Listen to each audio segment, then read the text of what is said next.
It's more sophisticated, yet less complicated. It's more powerful, yet less cumbersome. It can store vast amounts of yesterday, or tell you what's in store for tomorrow. It can draw a picture, or it can draw conclusions. It's a personal computer from Apple, and it's as easy to use as this. Macintosh, the computer for the rest of us. Introducing Macintosh. It does all the things you'd expect a personal computer to do. It does a lot of things you wouldn't expect a personal computer to do. And it does some things no other computer has ever done before.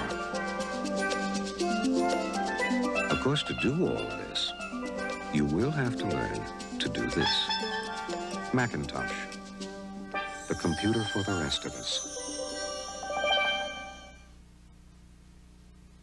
The real genius of Macintosh, Apple's newest personal computer, isn't its 32-bit microprocessor, or that it captures the power of a mainframe on a board 10 by 10 inches, or even that it costs half as much as computers half as powerful. The real genius of Macintosh is that you don't have to be a genius to use it. Macintosh, the computer for the rest of us. You're about to see a few people learn to use the newest, most advanced business computer in the world.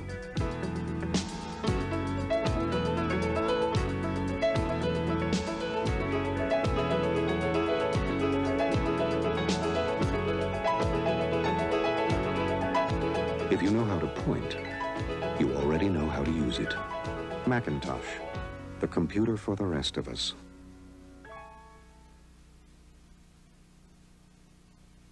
This is a highly sophisticated office computer, and to use it, all you have to do is learn this. This is Macintosh from Apple, also a highly sophisticated office computer, and to use it, all you have to do is learn this.